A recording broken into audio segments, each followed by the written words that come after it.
डोंबिवलीनंतर दिव्यामध्ये सुद्धा अनधिकृत बांधकामावरती हातोडा पडणार आहे आणि या कारवाई आधीच रहिवाशांनी विरोध करत रस्त्यावरती उतरलेले आहेत आणि इमारतीला फास लावून घेतलेला प्रतिकात्मक भला मोठा पुतळा इमारतीमध्ये लावण्यात आलेला आहे। तसंच पोस्टरबाजी करत निषेध सुद्धा व्यक्त केलेला आहे। आम्हाला लाडकी बहीणचे पैसे नकोत, बिल्डिंग वाचवा अशी मागणी महिलांनी केलेली आहे। आनंद पार्कमधील 150 नागरिक रस्त्यावरती आलेत। पेट्रोल घेऊन नागरिकांनी आंदोलन केलेलं आहे। या महिलांनी न्यूज 18 लोकमतकडे आपली कैफियत मांडली आहे। एवढं सांगू शकते, आम्ही गरीब लोक आहेत। प्रशासनाने आमचा विचार करावा। खूप मेहनत करून आम्ही हे घेतले घर, आणि आता माझे मिस्टर रिक्षा चालवतात, रिक्षावरती माझं घर आहे, आणि हे जर असं काही झाल्यानंतर काय आमचं भविष्य काय आहे? तर आम्ही जायचं कुठे जायचं आम्ही, आणि काय करायचं? हम वोट करते हैं, लाडली बहन का जो पैसा दे रहे हैं वो मत दे, लेकिन हमारा घर बचाए, हमें बेघर ना करे। हमारे बच्चे पढ़ नहीं पा रहे हैं, पूरे दिन यहाँ पड़े हैं, हम उनको लेके पूरा बम्बई घूम रहे हैं। हम शिंदे साहब से मिलने, श्रीकांत शिंदे साहब से भी मिलने हम गए थे, लेकिन मिल नहीं पाए, और यहाँ मौका नहीं, वो लोग मतलब मिलने के लिए समय नहीं दिया जा रहा है हमको। जैसे हम समय मांगते हैं वैसे टीएमसी वाले आके इधर खड़े हो जाते हैं। हम गए थे मिलने के लिए, भाग के वापस यहाँ आए कि अपना घर बचाए कैसे भी करके। आज सर हम इस मुसीबत में है कि हम रोड पे बैठे हुए हैं। दूसरी बात सर, एक बात सत्य है कि हम फांसी लगाएं या कुछ करें।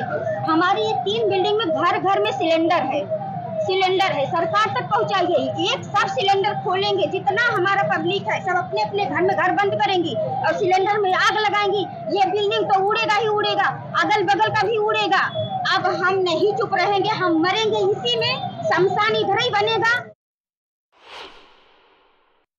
केडीएमसीतील 65 बिल्डिंगचा प्रश्न ऐरणी आल्यानंतर आता दिव्यातील अनधिकृत बांधकामाचा विषय सुद्धा आता पुढे आलेला आहे। आपण बघू शकताय की नागरिक जे आहे इथे बसलेले आहेत। महापालिका असेल, प्रशासन असेल, ह्याच्या विरोधात हे आंदोलन करतात। आपण बघू शकतात की पेट्रोल ठेवलेले आहे, जेणेकरून पालिका अधिकारी आले तर आम्ही स्वतःला जाळून घेऊ असा त्यांचा पवित्रा आहे। आपण बघू शकता प्रतिमात्मक पुतळा जो आहे, हा पुतळा सुद्धा इथे लावण्यात आलेला आहे। आमच्या बळीला जबाबदार कोण, सरकार, महानगरपालिका की न्याय व्यवस्था, असा त्यांचा सवाल आहे। पहिली नोटीस आली होती महापालिकेची, त्यांनी आम्हाला फक्त डॉक्युमेंट जमा करायला सांगितले होते, आणि आम्ही ते डॉक्युमेंट पण जमा केले, आणि नंतर आम्हाला कळलं की कोर्टात केस चालू आहे, असं तसं सगळ्या गोष्टी कळल्या। पण आम्हाला कोर्टात अजूनपर्यंत आमची बाजू मांडायला मिळालीच नाहीये ना, प्रशासनाने आम्हाला आमची बाजू मांडूच दिली नाहीये। मग त्यासाठी आम्ही आमच्या हक्काची लढाई लढतोय। आता आम्हाला ही लढाई लढायचीच आहे, आणि हे जर असं काही घडलं ना तर आम्ही आमचं स्वतःला संपून टाकू। इथे जे पण आम्ही केलंय ते आम्ही संपून टाकू आता स्वतःला। तुम्ही आम्हाला 18 वर्ष काय तुम्ही झोपले नव्हतेत ना? 18 वर्ष आमच्याकडून लाईट बिल घेता, पाणी बिल घेता, टॅक्स घेता, आणि मग आम्ही आता कशा 18 वर्षांनी कसे काय झाले अनधिकृत? आणि अनधिकृत आम्ही म्हातारी माणसं जाणार कुठे? आम्हाला वरना खाली उतरायला होत नाही, खाली आले तो वरती उतरायला होत नाही। कॅमेरामन शुभमसह प्रदीप बंडगे, न्यूज 18 लोकमत, दिवा। पुढच्या महत्त्वाच्या बातमीकडे वळूया। बेळगावसह सीमा भागातील मराठी भाषिकांवरती कन्नड भाषेची सक्ती आणि कन्नड रक्षक वेदिका या कानडी संघटनेकडून मराठी भाषिकांवरती होणारे अत्याचार यामुळे मराठी भाषिक त्रस्त आहे। आणि अशातच काल रात्री कन्नड रक्षक वेदिकेच्या कार्यकर्त्यांनी महाराष्ट्र राज्य परिवहन महामंडळाच्या एसटीला टार्गेट करत कर्नाटक हद्दीत पुणे बेंगलोर राष्ट्रीय महामार्गावरील चित्रदुर्ग इकडे एसटीला आणि एसटी कर्मचाऱ्याला कन्नड येतं का विचारत काळं फासलेलं आहे। याचा परिणाम वाहतुकीवरती झालेला आहे। दरम्यान या घटनेचे पडसाद महाराष्ट्रात सुद्धा उमटत आहेत। पुण्यामध्ये शिवसेना उभाटाने याविरोधात तीव्र आंदोलन केलंय, तर यावेळेला कर्नाटकच्या बसला आंदोलकांनी काळं फासत निषेध नोंदवलेला आहे। दरम्यान या चिघळलेल्या वादानंतर कर्नाटकात जाणाऱ्या बस फेऱ्या या रद्द करण्याचे आदेश परिवहन मंत्री प्रताप सरनाईक यांनी दिलेत। तर कन्नडिगांच्या मुजोरी विरोधामध्ये शिवसेना उभाटाच्या कार्यकर्त्यांनी सुरू केलेल्या आंदोलनामध्ये एक गमतशीर प्रसंग पाहायला मिळालेला आहे। आंदोलकांनी कर्नाटकच्या एसटीला काळं फासलं, त्यानंतर पोलिसांनी आंदोलकांची धरपकड सुरू केली। पोलिसांनी आंदोलकांना पकडून कारमध्ये घेऊन जात होते, त्याच वेळेला पुढे काय घडलं बघा।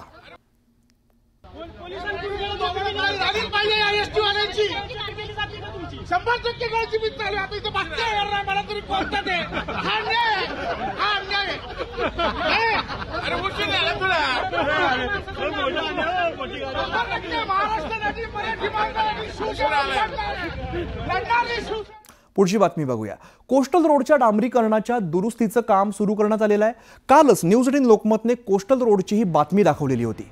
याच बातमीची दखल घेत पंतप्रधान कार्यालयाने तात्काळ दखल घेतली आणि काम सुरू केलेलं आहे. याबाबतचा आढावा घेतलाय आमचे प्रतिनिधी प्रणाली कापसे यांनी. पंतप्रधान कार्यालयानं कोस्टल रोडच्या पॅचेसची दखल घेतल्यानंतर आणि त्याबाबत महाराष्ट्राच्या प्रधान सचिवांना फोन केल्यानंतर तातडीनं सूत्र हललेली आहे. मी सध्या कोस्टल रोडवर आहे आणि आज आपण पाहतोय की कोस्टल रोडचे जे पॅचेस होते ते पॅचेस आता उघड करण्यात आलेले आहे आणि ते संपूर्ण वरचा जो लेअर आहे तो खरडून बाहेर काढून त्याच्यावर आता डांबराचा थर रचला जाणार आहे. खरं तर न्यूज 18 लोकमतनं 30 जुलैला म्हणजे गेल्या वर्षी 30 जुलै 2024लाच ही बातमी प्रसारित केलेली होती की कोस्टल रोडला पावसामुळे खड्डे पडलेले आहेत. यावर मुंबई महानगरपालिकेचं असं म्हणणं होतं की हे खड्डे नाहीये तर डांबराची वरचा जो स्तर आहे तो पावसामुळे कुठेतरी निघालेला आहे आणि त्यामुळं हे पॅचेस नंतर लावण्यात आलेले आहे. असं असलं तरी तसा एक व्हिडिओ व्हायरल झाल्यानंतर त्या व्हिडिओची दखल थेट पंतप्रधान कार्यालयानं घेतली आणि त्याबद्दल महाराष्ट्र सरकारच्या प्रधान सचिवांना विचारणा केली आणि त्यानंतर आपण पाहतो आहोत की आता ही सूत्र हललेली आहे आणि या रस्त्यावरचं जे कोटिंग आहे डांबराचं कोटिंग आहे ते पुन्हा एकदा लावण्याची प्रक्रिया जी आहे ती आता या शनिवार रविवार या 2 दिवसांमध्ये केली जाणार आहे. व्हिडिओ जर्नलिस्ट रमेश भटसह प्रणाली कापसे, न्यूज 18 लोकमत, मुंबई.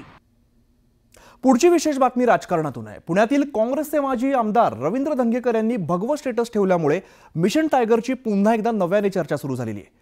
मिशन टायगरच्या वातावरण निर्मितीसाठीच धंगेकरांनी ठरवून भगवं स्टेटस ठेवल्याची जोरदार चर्चा आहे. बघूया.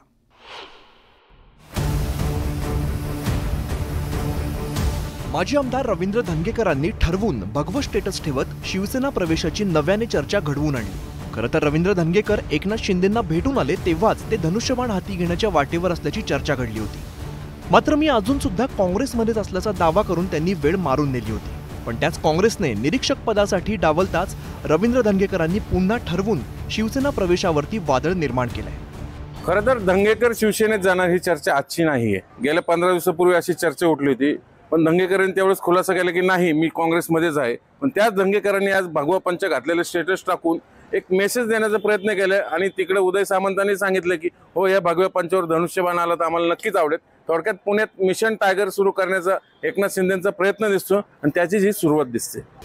भगव्या स्टेटसवरती रवींद्र धंगेकरांनी तुर्तास बोलणं टाळलंय. मात्र उद्योगमंत्री आणि शिवसेनेचे नेते उदय सामंत यांनी ॲडव्हान्समध्येच रवींद्र धंगेकरांचं स्वागत केलंय. मला असं वाटतं की रवींद्र धंगेकरांनी गळ्यामध्ये जर भगवा उपरणं ठेवलं असेल आणि त्याच्यावर भविष्यामध्ये जर धनुष्यबाण आलं तर आम्हाला सगळ्यांना आनंद आहे. कसबा विधानसभा मतदारसंघात झालेल्या पोटनिवडणुकीत काँग्रेसच्या पंजावरती भाजपाला हरवून रवींद्र धंगेकर जायंट ठरले होते.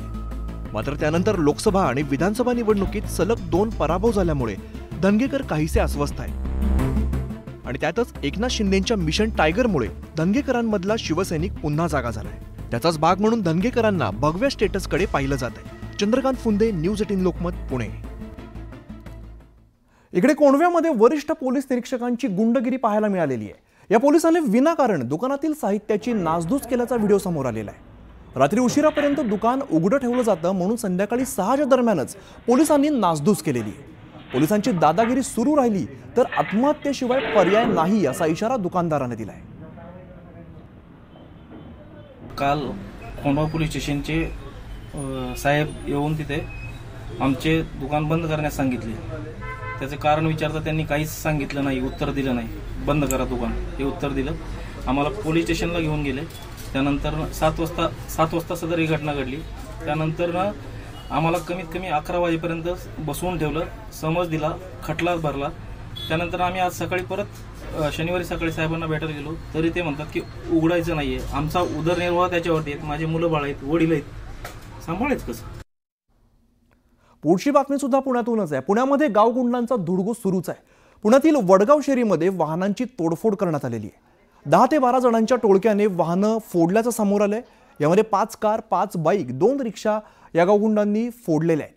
या प्रकरणी चंदननगर पोलीस स्टेशनमध्ये गुन्हा दाखल करण्यात आला आहे.